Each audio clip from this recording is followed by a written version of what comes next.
Strategi baru Timnas Indonesia mulai terlihat di sesi latihan tertutup menjadi perbincangan hangat dalam beberapa hari terakhir setelah sejumlah bocoran dari internal tim mengungkap adanya perubahan pendekatan yang cukup signifikan dalam persiapan skuad Garuda menghadapi agenda internasional tahun ini. Sejak kedatangan pelatih asal Inggris, John Hartman, atmosfer latihan disebut mengalami transformasi, bukan hanya dari sisi teknis tetapi juga mentalitas dan disiplin permainan. Sesi yang digelar secara tertutup membuat publik penasaran, namun sejumlah informasi yang beredar menyiratkan bahwa ada fondasi baru yang sedang dibangun untuk membawa Timnas Indonesia naik ke level yang lebih kompetitif di Asia. Dalam beberapa pekan terakhir, fokus latihan tak lagi sekadar pada penguasaan bola dan penyelesaian akhir, tetapi lebih detail menyentuh aspek struktur permainan. Hartman dikenal sebagai pelatih yang sangat menekankan organisasi tim, terutama dalam fase transisi bertahan ke menyerang. Para pemain disebut mendapatkan porsi latihan intens untuk membaca ruang, menjaga jarak antar lini, serta mempercepat pengambilan keputusan dalam tekanan. Intensitas tinggi menjadi ciri khas, di mana setiap sesi berlangsung dengan tempo cepat dan instruksi yang sangat spesifik. Hal ini menjadi pembeda dibanding periode sebelumnya yang lebih fleksibel dalam pendekatan taktik. Perubahan juga terlihat dari pola komunikasi di lapangan. Hartman aktif memberi arahan secara langsung, bahkan menghentikan sesi permainan kecil untuk mengoreksi detail pergerakan. Ia menuntut para pemain memahami alasan di balik setiap skema, bukan sekadar menjalankan instruksi. Pendekatan ini bertujuan membangun kecerdasan taktik sehingga para pemain mampu beradaptasi ketika situasi pertandingan berubah. Dalam latihan tertutup itu pula, kombinasi pemain muda dan senior diuji dalam berbagai skenario, termasuk simulasi tertinggal 1 gol maupun situasi unggul tipis di menit akhir. Selain aspek taktik, pembenahan fisik menjadi perhatian serius. Program kebugaran yang diterapkan disebut lebih terukur dengan pemantauan data performa setiap pemain. Kecepatan sprint, jarak tempuh, hingga intensitas duel dicatat untuk memastikan standar yang sama di seluruh skuad. Hartman ingin memastikan Timnas Indonesia mampu menjaga konsistensi permainan selama 90 menit penuh, sesuatu yang kerap menjadi tantangan saat menghadapi lawan dengan tempo tinggi. Dengan peningkatan fisik yang signifikan, diharapkan tim tidak lagi mudah kehilangan fokus pada menit-menit krusial. Salah satu hal yang paling menarik dari strategi baru ini adalah penekanan pada fleksibilitas formasi. Dalam beberapa sesi internal, tim disebut mencoba variasi sistem, mulai dari 3 bek hingga 4 bek dengan 2 gelandang jangkar. Tujuannya agar pemain terbiasa dengan lebih dari satu pendekatan sehingga tidak mudah ditebak lawan. Fleksibilitas ini juga membuka peluang rotasi pemain tanpa mengurangi keseimbangan tim. Para pemain sayap dilatih untuk lebih disiplin membantu pertahanan, sementara bek sayap didorong aktif membangun serangan dari sisi lapangan. Atmosfer kompetitif di dalam skuad juga meningkat. Hartman memberi sinyal bahwa tidak ada jaminan tempat bagi siapapun. Performa latihan menjadi tolok ukur utama dalam menentukan susunan pemain inti.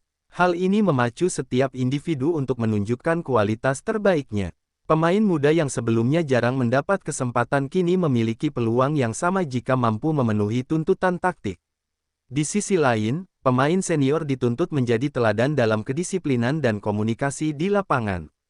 Strategi baru ini bukan sekadar perubahan teknis, tetapi juga pembentukan identitas bermain. Hartman diyakini ingin membangun karakter tim yang agresif namun terorganisir, berani menekan sejak lini depan namun tetap solid saat bertahan. Pendekatan ini diharapkan membuat Timnas Indonesia lebih percaya diri saat menghadapi tim-tim kuat Asia.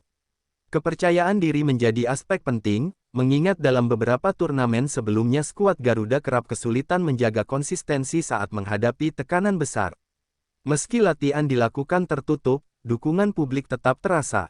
Antusiasme supporter menjadi energi tambahan bagi para pemain yang sedang berjuang merebut tempat di skuad utama. Media sosial dipenuhi spekulasi tentang susunan pemain dan strategi yang akan diterapkan pada laga mendatang. Namun, tim pelatih memilih tetap fokus pada proses tanpa terpengaruh ekspektasi berlebihan.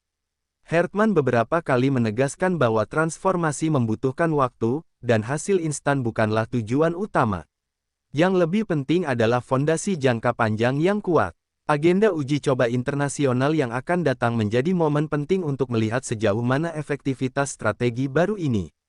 Pertandingan tersebut akan menjadi tolok ukur apakah pendekatan intensif dalam latihan mampu diterjemahkan menjadi performa nyata di lapangan. Para analis menilai bahwa jika organisasi permainan membaik dan transisi berjalan cepat, timnas Indonesia berpotensi mencatat hasil positif sekaligus meningkatkan posisi di peringkat Asia.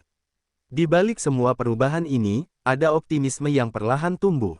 Kombinasi disiplin taktik, peningkatan fisik, serta mentalitas kompetitif memberi harapan baru bagi perjalanan timnas Indonesia. Strategi baru yang mulai terlihat di sesi latihan tertutup bukan hanya soal formasi atau pola serangan, tetapi tentang membangun budaya profesional yang konsisten.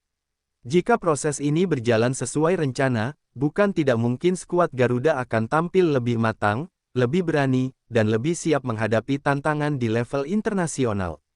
Transformasi memang tidak terjadi dalam semalam, namun langkah awal yang terstruktur menjadi sinyal bahwa era baru sedang benar-benar dibangun dengan keseriusan dan visi jangka panjang. Perkembangan strategi baru timnas Indonesia tidak berhenti hanya pada peningkatan intensitas latihan dan variasi formasi, tetapi juga merambah pada pendekatan psikologis yang lebih modern. John Hartman dikenal sebagai pelatih yang memberi perhatian besar pada kekuatan mental tim, dan hal itu mulai terasa dalam dinamika skuad Garuda.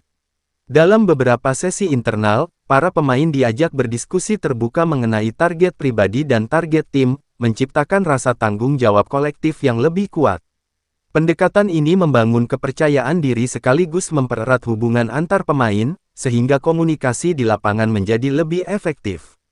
Latihan tertutup juga dimanfaatkan untuk menguji skema tekanan tinggi sejak menit awal. Dalam simulasi permainan, lini depan diminta aktif menekan bek lawan untuk memaksa kesalahan sejak fase build-up.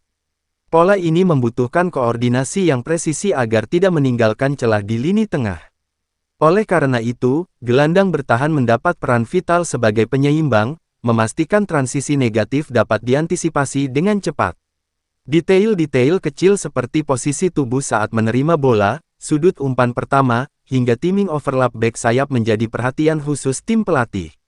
Tak hanya aspek teknis dan mental, penguatan chemistry antar lini juga menjadi prioritas.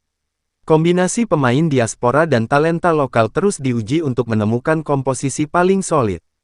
Hartman ingin setiap pemain memahami karakter rekan setimnya, mulai dari preferensi kaki dominan hingga kecenderungan bergerak tanpa bola. Dengan pemahaman tersebut, alur serangan diharapkan lebih cair dan tidak mudah dipatahkan lawan. Latihan situasional seperti skema bola mati pun diperbanyak, mengingat momen tersebut kerap menjadi penentu hasil pertandingan. Optimisme perlahan tumbuh seiring konsistensi yang terlihat dalam latihan. Para pemain mengakui adanya standar baru yang lebih tinggi, baik dalam disiplin waktu, fokus, maupun profesionalisme. Tidak ada ruang untuk setengah hati. Setiap sesi ditutup dengan evaluasi singkat, di mana kesalahan dibahas secara konstruktif tanpa menyudutkan individu tertentu.